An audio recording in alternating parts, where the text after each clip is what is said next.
the concerns related to everyday cybersecurity operations pertain very directly to the political agenda of our head executive, the president. Hello and welcome to Caveat, the CyberWire's Law and Policy podcast. I'm Dave Bittner, and joining me is my co-host, Ben Yellen from the University of Maryland Center for Health and Homeland Security. Hello, Ben. Hi, Dave. On this week's show, Ben unpacks a recent Capitol Hill hearing on the crypto wars. I have a ruling that addresses biometrics and self-incrimination. And later in the show, I speak with Christopher Whyte. He's an assistant professor of Homeland Security and Emergency Preparedness at Virginia Commonwealth University. We'll be discussing the notion that cybersecurity in the White House is in disarray. While this show covers legal topics and Ben is a lawyer, the views expressed do not constitute legal advice. For official legal advice on any of the topics we cover, please contact your attorney. We'll be right back after a word from our sponsors. And now a few words from our sponsors at KnowBe4. You know, compliance isn't the same thing as security, right? How many times have we all heard that? And it's true, too. Having checked the legal and regulatory boxes won't necessarily keep the bad actors out. They're out of the checkbox kinds of thinkers. But what about compliance itself? You've heard of legal exposure and regulatory risk, and trust us, friend, they're not pretty. So again, what about compliance? We'll hear more on this from KnowBe4 later in the show. It's not a trick question either. And we are back. Ben, why don't you start things off for us this week? Well, our Congress critters are at it again. I spent another morning on C-SPAN, as I usually do, as somebody interested in these. You're a wild man, Ben. I sure am. Yeah, it was quite a party. But there was a hearing in front of the Senate Judiciary Committee on the crypto wars, and there were two punching bags / witnesses who were invited. Right. One from Apple and one from Facebook, along with somebody who's very prominent in law enforcement, Cyrus Vance, who's the district attorney for Manhattan. And this was a debate about backdoors, their benefits and their detriments. So encryption, the whole crypto wars thing of whether or not the technology companies should be obligated to provide backdoors in the encryption technology they provide. Right. And whether the benefits derived from such a policy, which is that the government would have access to potentially valuable information, outweighs the obvious detriments, which not only are invasions of privacy, but also potentially that backdoor would be open for bad actors, cyber criminals or foreign actors, or state actors. So interestingly, the chair of the committee, Lindsey Graham, Republican senator from South Carolina, and the ranking Democrat, Dianne Feinstein of California, were largely in agreement and have been longtime supporters of encouraging / forcing the tech companies to create this backdoor to allow law enforcement to gain access to encrypted devices. Senator Graham went as far as to sort of issue a threat to the witnesses who were there, saying, either you guys come up with a fix by yourself to this issue. We need access one way or another. So either you develop the workaround or we're going to force it on you. And as you can expect, the witnesses pushed back a little bit. Apple and Facebook have said that they are incapable of creating these so-called backdoors without protecting against the threat that bad actors would also get access to those backdoors. So the technology doesn't yet exist from their perspective to regulate who comes through that backdoor on those encrypted devices. Cyrus Vance, the other gentleman who was testifying, obviously is a proponent of creating backdoors. He's on the government side in the crypto wars. But interestingly, he sort of mentioned that despite having the resources of the Manhattan District Attorney's office, he's been unable to unlock something like 80% of the iPhones that they've needed to unlock for law enforcement purposes in New York. He said 82% of the time devices are locked as opposed to 60% 4 or 5 years ago. So, sometimes that will require him to spend a lot of taxpayer money to hire people to try and decrypt those devices, and still they can have trouble accessing them. So, this is one of those long running debates that was not going to be solved at a single hearing, but it was just kind of interesting to see it aired out in public. Yeah, there's an interesting exchange here from Senator Chris Coons and Jay Sullivan, who is Facebook's Messenger app. He's the privacy chief for that. And Senator Coons was kind of, pushing him on child pornography, which it seems like so many of these cases end up in that arena because I think it's a worst case scenario. And I guess something that resonates emotionally with everyone. Everyone's against child pornography. And Sullivan from Facebook said, "We believe there's no place for these activities on our products." Coons fired back, "So you're against child pornography and child abuse?" "Absolutely," Sullivan said. "Thanks for clarifying that," Coons replied, as if there was any doubt. Now, but here's the interesting part for me is that Jay Sullivan from Facebook made the point that a lot of the detection that they do for these kinds of things on their platform come from behavior, not from content. Right. In other words, they have figured out there is a common playbook that folks like child pornographers follow when they're on a platform like Facebook. And so Facebook doesn't necessarily have to see the data. That data may be encrypted, but Facebook can still figure out, hey, this person is likely up to something that's no good. I thought that was a really interesting insight. It is. And sort of that's Facebook's way of saying, we have a way of attacking the problem that would prevent the government coming in and having access to encrypted devices or our Facebook Messenger app, while still confronting the bad actors that are using our platform for destructive purposes like child pornography. So yeah, I mean, I thought that was also a really interesting point. One thing this article referenced, which I had never seen this metaphor, I thought it was really brilliant. A group of computer scientists and cryptographers wrote a paper on the crypto wars. I think some of them were from MIT, so we know they have to be smart.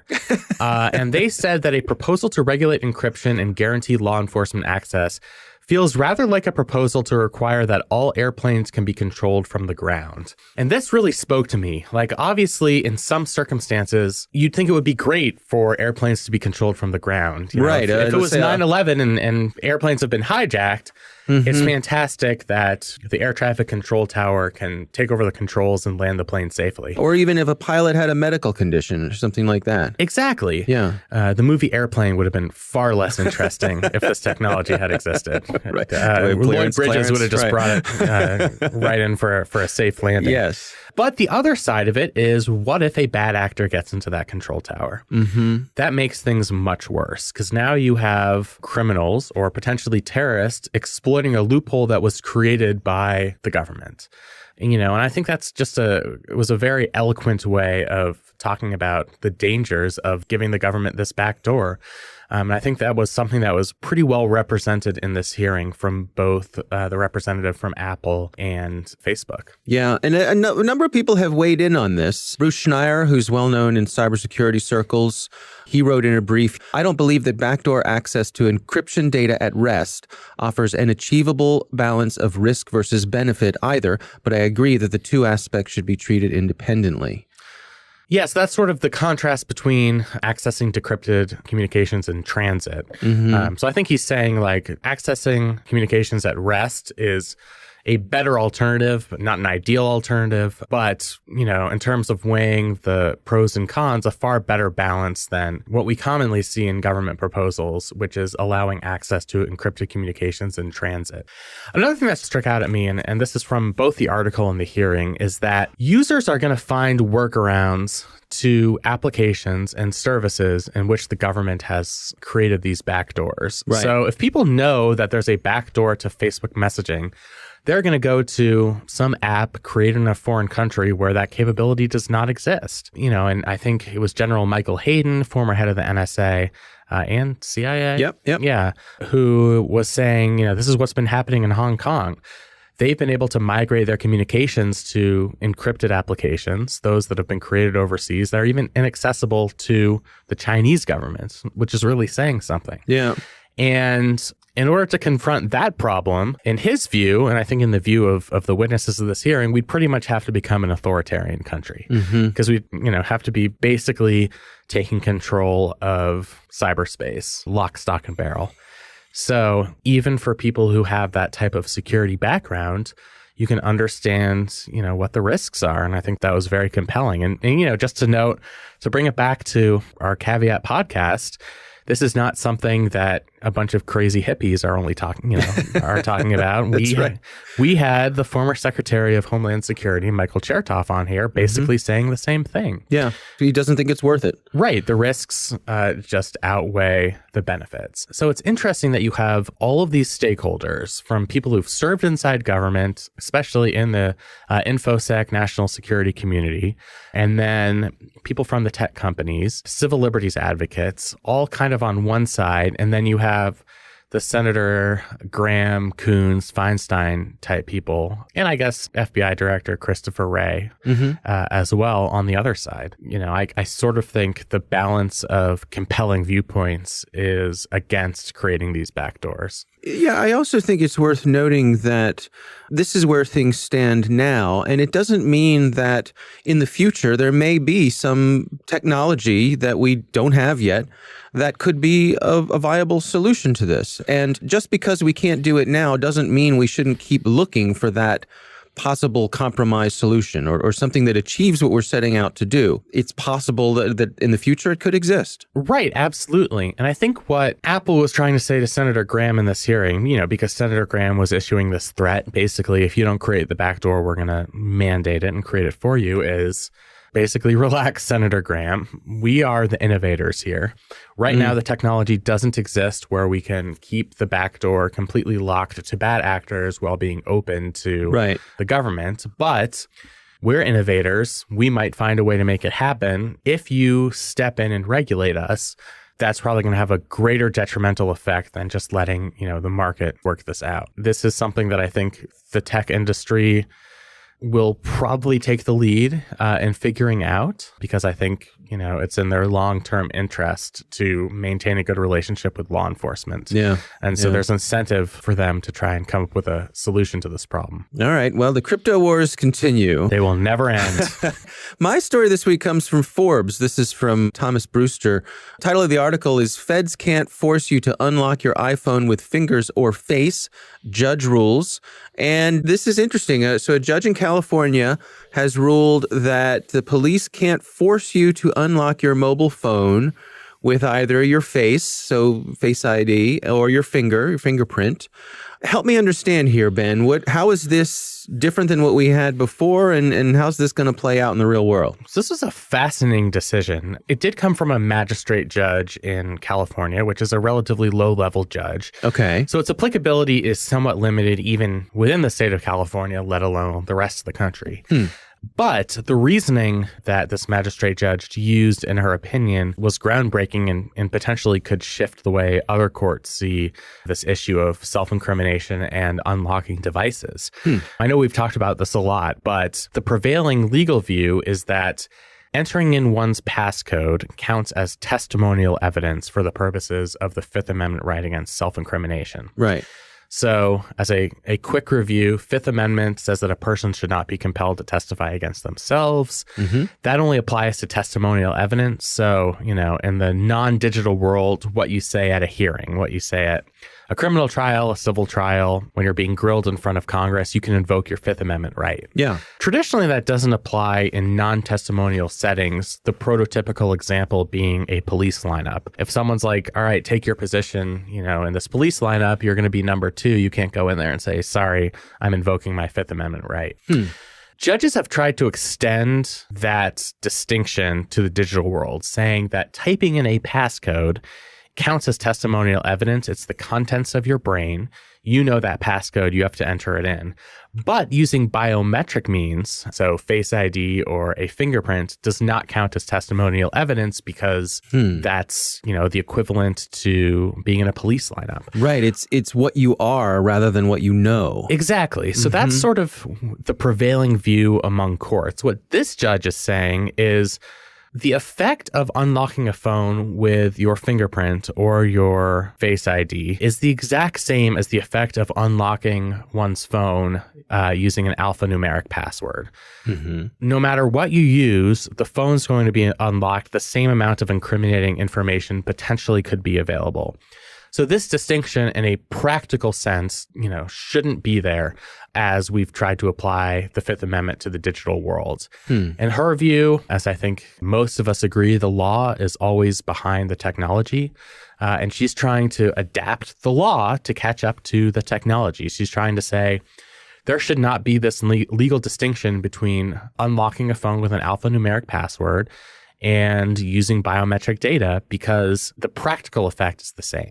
So in other words, I should be able to declare my intention to not unlock my device. And it won't matter how that device is secured, be it by a password or by some biometric thing. It's basically invoking my Fifth Amendment rights as it applies to unlocking the device, regardless of how that unlocking occurs. Exactly. And I think this makes a lot of practical sense, especially since most devices are moving away from alphanumeric passcodes. Right. Although, many still have them and they might be not sure about the comparative security features of each. You probably know more about that than I do.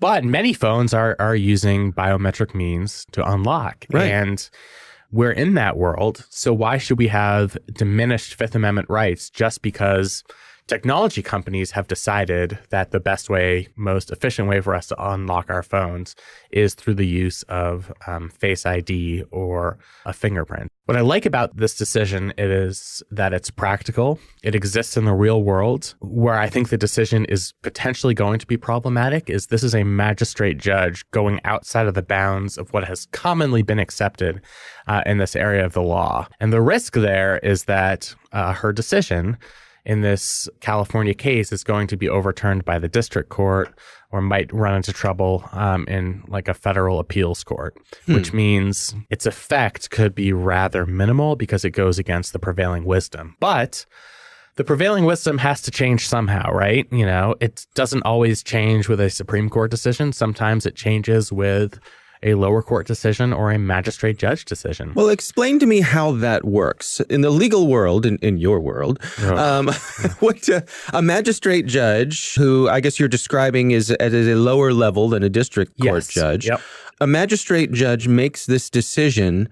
That decision goes out into the world. Is this a situation where now other judges, when making decisions, look at that decision and say, I need to consider that as I make my own decisions? So great question. So there's this distinction in the legal world between mandatory authority and persuasive authority. So if you're a district court judge in California, any court that's directly above you, like the Court of Appeals, the Federal Court of Appeals for the Ninth Circuit, for example, whatever they say, that's controlling on you. You have to abide by their decision because they are a superior court to you. They're the ones who have ultimate authority. If the Supreme Court says something, they obviously have the highest place in the hierarchy on a particular issue. That is mandatory authority binding on lower courts. I see. When there's like a lateral decision, when you have a decision from a California magistrate judge, how that relates to a magistrate judge, here in Maryland, that's what's called persuasive authority. So a Maryland judge could say, I wasn't sure how to rule on this, but I saw this very compelling reasoning from a judge in California, and I'm going to use that to inform my decision.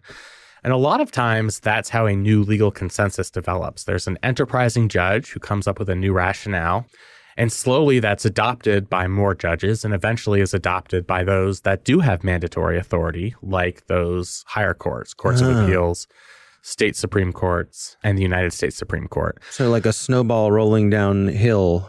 Exactly. Yeah. And the other effect it has is there are a lot of legal academic nerds out there, and they are going to see this decision and will start writing legal treatises or law review articles, perhaps arguing that this would be a better approach to deal with the self-incrimination problem related to devices. And, once that gets out into the legal community, judges oftentimes look to these legal academics for guidance on these issues, and they'll cite some of these academic articles.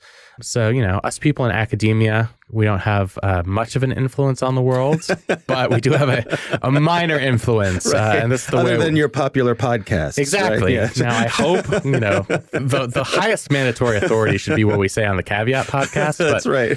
Apart from that, this to me is sort of the first step in what might be a broader rethinking of how courts address this issue. Yeah.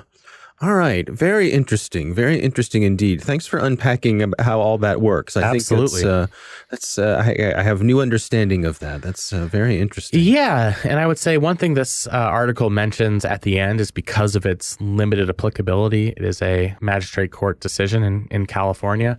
Probably if you want to protect your secret information on your device, you still should probably use an alphanumeric password. That's sort of the guidance given in this article, and I think it's good guidance. All right. Well, interesting stories this week. It is time to move on to our listener on the line. Ben, we've got an interesting call from a listener calling in from, I'd say, one of the southernmost points in the United States. And he has an interesting question about some vulnerabilities. The southernmost call in caveat history. There you go. There you go. So here is our listener on the line. Hello. Love the show. My name's Nacho, and I reside in Laredo, Texas. I have a question. For 0 days, does a 0 day have to be a malicious thing, or could it be something that you just happen to find to make, like in my case, make the iPhone do something it was not intended to do? What I use it for is basically set up a GSM code to force from the old iPhone to the new iPhone, where if you tap the lock key on the side once, it sends it to your voicemail. If you get telemarketers calling, tap twice, whatever GSM code number you gave it, it sends it to, whatever you want it to send it to. I mean, it's a hack, but it's not a malicious hack. So how would you cover that? Is that considered a 0 day, or is it just considered just a cheap hack? All right. Interesting question. And thank you to Nacho for sending that in. Ben, you want me to take the lead on this one? Yes. Okay. So basically what he's asking is a 0 day. A 0 day is a type of vulnerability, a very common term in cybersecurity, something we talk about over on the Cyberwire all the time. So what makes a 0 day a 0 day? Basically, a 0 day, my understanding of the definition is that it is a vulnerability that is unknown to the folks who would be interested in knowing about that vulnerability. So, for example, I'm Microsoft, and I have put out in the world the latest version of Windows. And there are certain vulnerabilities in Windows that I know about, that I've decided we're going to fix. We're going to patch right away. Maybe they're not so serious, so we've got patches in the works. We put information out to our users, and we say, here are some known vulnerabilities. If you're developing software for our platform, here are things we know about, and here's how we think you should fix them. A 0 day is a vulnerability that is not known to me. In other words, I'm Microsoft. There's a vulnerability in my software that I don't know about. The danger there is that the bad guys can discover that 0 day and they can exploit it. They have a period of time in between when they discover it and when it becomes publicly known, when me as Microsoft or security researchers know about it. There's that time gap in between when the bad guys can exploit the vulnerability and I can do something to try to address it. So the actual term 0 day comes from kind of the clock starts running. When the good guys find out about this vulnerability, that's day 0. That's when the clock starts running and we've all got to figure out, what are we going to do about this vulnerability? And so it is a dangerous thing. It is a well-known thing. But to answer Nacho's question specifically, I don't think it has to be malicious. The notion of a 0 day is just that it's unknown. It might be something benign. It could be something, that causes an odd behavior in a piece of software, a crashing or some funny, odd behavior that doesn't necessarily make something bad happen. Could still be a 0 day because the developers of the software didn't know it existed. That said, I would say in general, everyday use, when we're talking about 0 days, they're generally bad things. Bad guys, well, not just bad guys. There are many groups who are interested in 0 days, as you might imagine. Including our National Security Agency. Yes. So 0 days are quite valuable because if I know a way into your system that no one else knows about, that gives me an advantage. And if I'm a nation state and I have a way into a particular system, that gives me an advantage to have my way with your system that you may not know about. So, Ben, as you point out, rightfully so, certainly agencies within our government have taken advantage of 0 days. Absolutely. And, that's part of their mission, is to find those vulnerabilities because, the NSA has both offensive and defensive capabilities. So this would fall into both, actually. You try and attack the vulnerabilities of our adversaries, but you also, sometimes the NSA will discover a 0 day from Microsoft before Microsoft knows about it. Right. So it goes into both those capabilities. Right. There are many companies have bug bounties where they will pay researchers if they find vulnerabilities and report them to the company. So they put an incentive out there to try to find these things before bad actors do. There are organizations, probably the most well-known is a company out of Israel called NSO Group. And they develop tools for governments around the world to be able to get into devices like iPhones and computers and so on. And they're marketing in 0 days. They will pay big money for 0 days. My understanding is that if you have a 0 day, for example, the iPhone, that is very valuable because there aren't that many of them. It's a relatively secure device. So if you have one, it's a seller's market. Yeah. Yeah. Not that we're encouraging such a thing. But, No. But I think you're not wrong in calling something that's just something anyone takes advantage of. I guess technically that's a 0 day. I think so. All right. Well, thank you, Nacho, for calling in. That is our listener on the line. Coming up next, my conversation with Christopher Whyte. He's an assistant professor of homeland security and emergency preparedness at Virginia Commonwealth University. We'll be discussing some reports that have come out lately about how when it comes to cybersecurity, the White House very well may be in disarray. But first, a word from our sponsors. And now back to that question we asked earlier about compliance. Compliance isn't security, but complying does bring a security all its own. Consider this. We've all heard of GDPR, whether we're in Europe or not. We all know HIPAA, especially if we're involved in healthcare. Federal contractors know about FedRAMP. And what are they up to in California with the Consumer Privacy Act? You may not be interested in Sacramento, but Sacramento is interested in you. It's a lot to keep track of, no matter how small or how large your organization is. And if you run afoul of the wrong requirement, well, it's not pretty. Regulatory risk can be like being gobbled to pieces by wolves or nibbled to death by ducks. Neither is a good way to go. KnowBefore's KCM platform has a compliance module that addresses, in a nicely automated way, the many requirements every organization has to address. And KCM enables you to do it at half the cost in half the time. So don't throw yourself to the wolves and don't be nibbled to death by ducks. And we are back. Ben, I recently had the pleasure of speaking with Christopher Whyte. He's an assistant professor of homeland security and emergency preparedness at Virginia Commonwealth University. And our conversation centered on the notion that when it comes to cybersecurity, there's a lot going on in the White House right now, and a lot of it is not good. Here's my conversation with Christopher Whyte.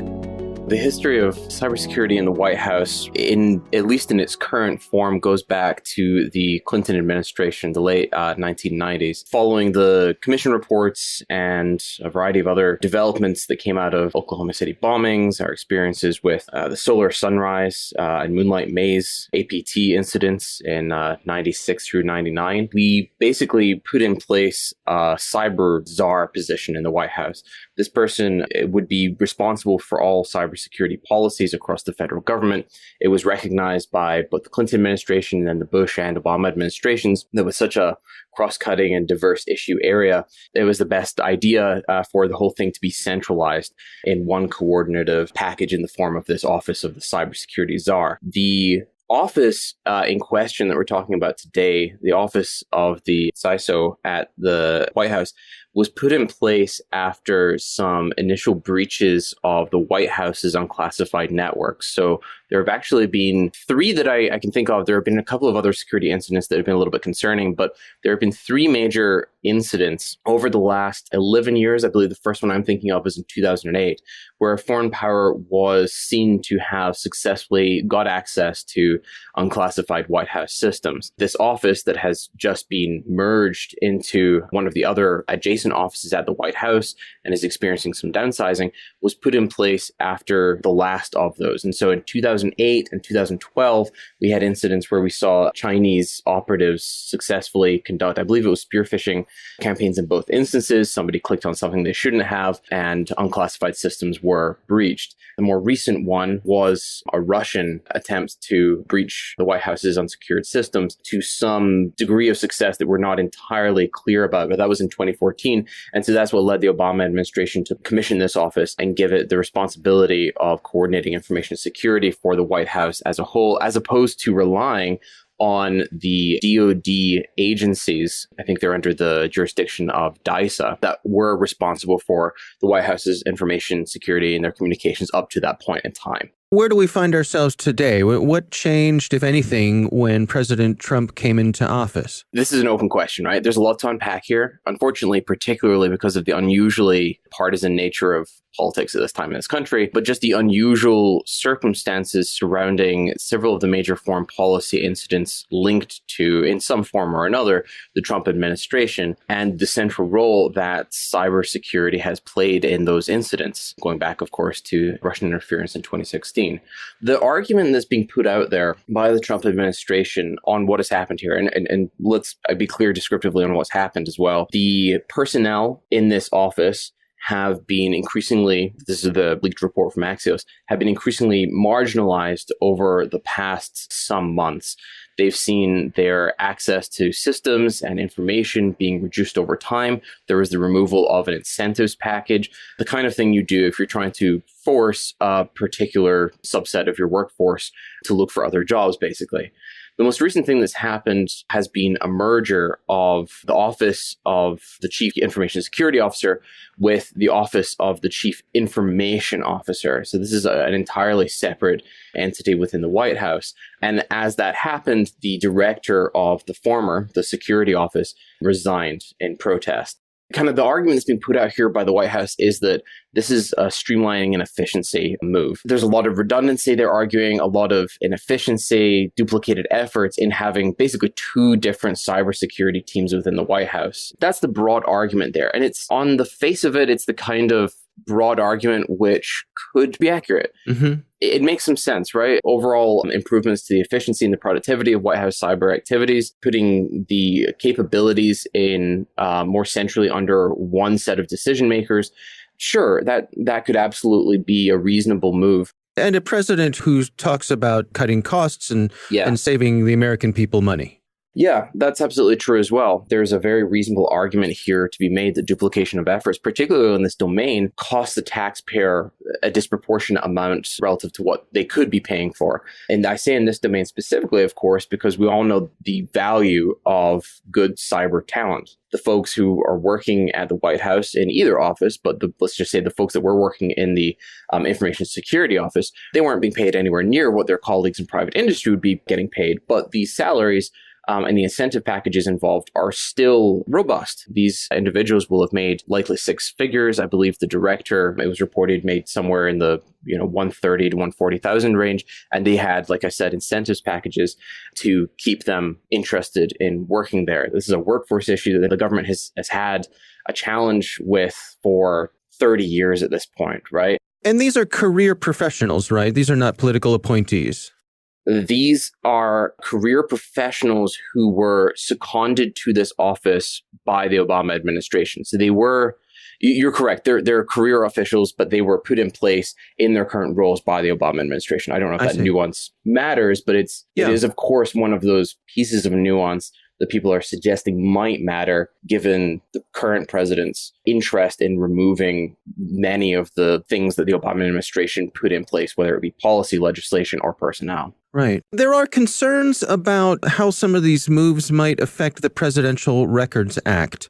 Yes. Can you unpack that for us? The broad shape of that issue is that there's a concern, I think, particularly given what's been reported in the news related to the recent impeachment investigations, that the Trump team is basically attempting to cover up its tracks. It's trying to make transcripts and records a lot more difficult to find. The argument, I think, with the merger of these two offices, making one redundant and enlarging the other, is that the line of command between, let's say, the chief of staff or the president and those who are actually going to be monitoring information coming in and out of the White House, monitoring White House networks, is much more simplified. They could potentially appoint individuals to the leadership of the information office, the remaining office, that would be more or less willing to kowtow to political interests in protecting records.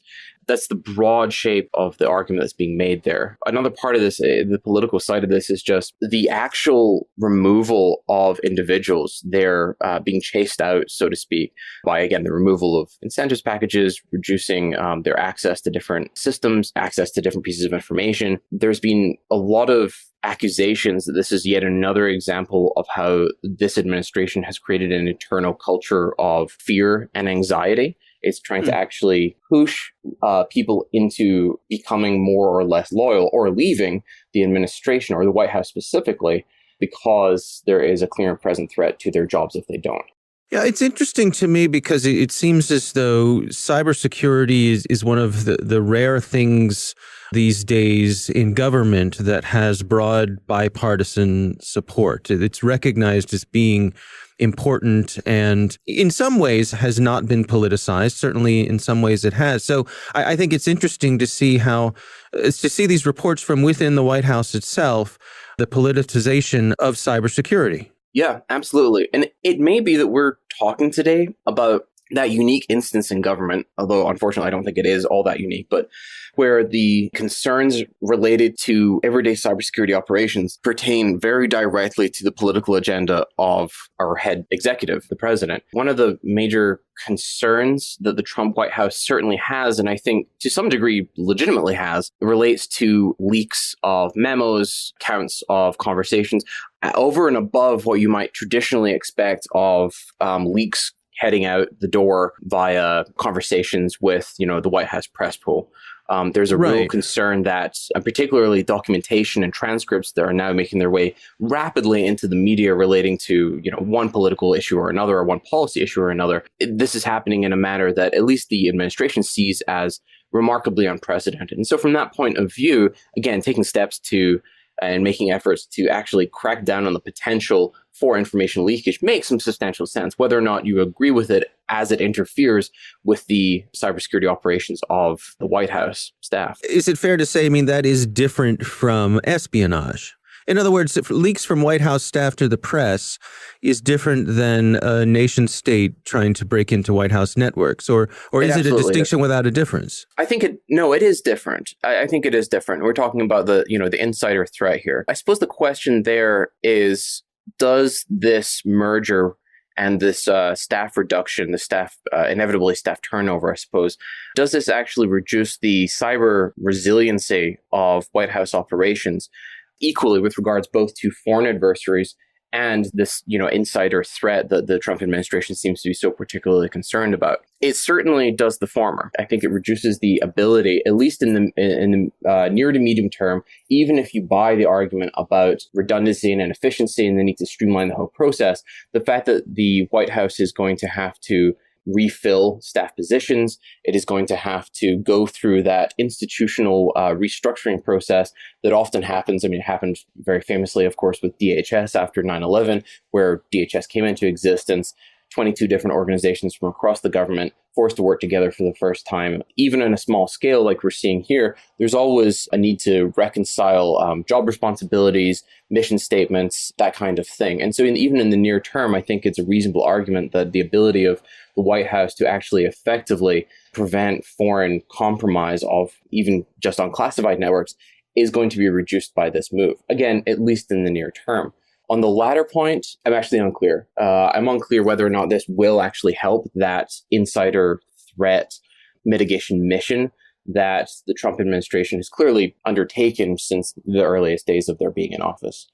Yeah, it's fascinating to me how this has sort of, in my mind, revealed how much of this stuff really just relied on norms, on leaders aligning to norms. In other words, the president's security staff would recommend to the president, Mr. President, here's the things we need to do. This is the type of phone we need you to use. This is how we need you to secure your communications. And I think historically, the presidents would go along with that.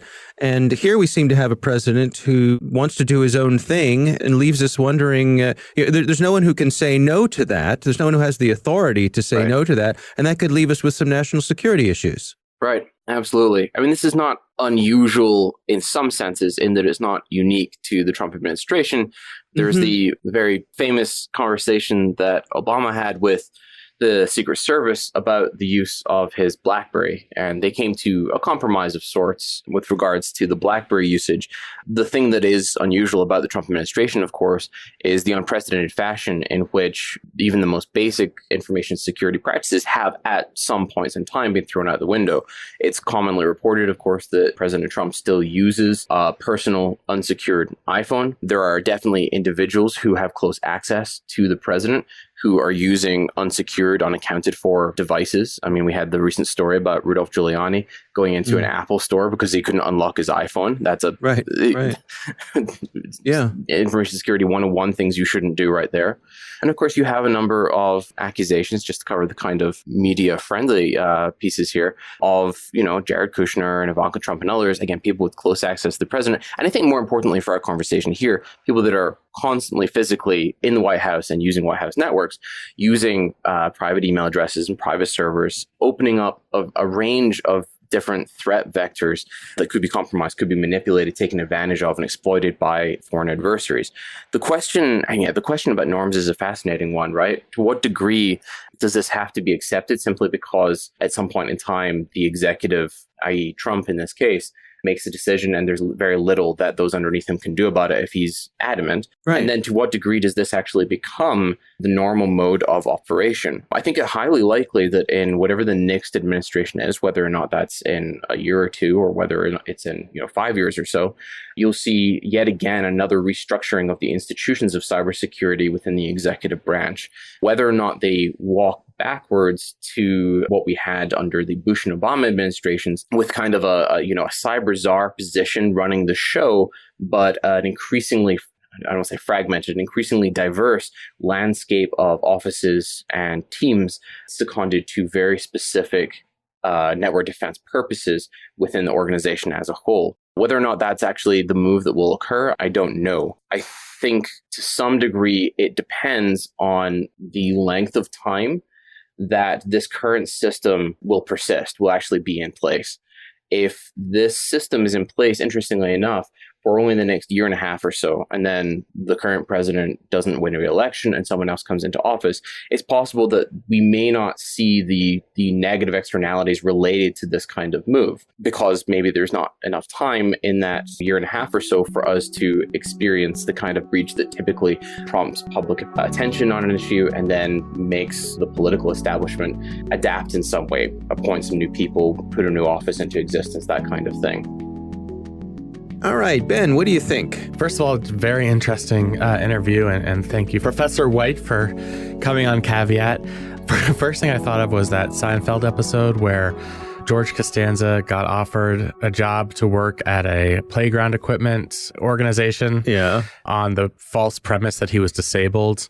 They found out he wasn't disabled, and so they couldn't fire him. So they found a bunch of ways to make his life miserable so that he would quit voluntarily. I see. Seems like that's what's going on with the career professionals within the executive branch as it relates to cybersecurity, right? Which obviously has very negative policy implications for our country. I mean, it is sort of depressing to hear how politics have infiltrated our executive branch when it comes to what were previously nonpartisan issues. I think part of that is inevitable because everything is partisan these days. But also, as the professor mentions, it's largely due to the circumstances of President Trump himself related to Russian interference. That was a cybersecurity issue. So it's something that he's sensitive about. And then, in terms of the latest scandal, the fact that the conversation that he had with President Zelensky of Ukraine was put on this server intended to handle the most classified information.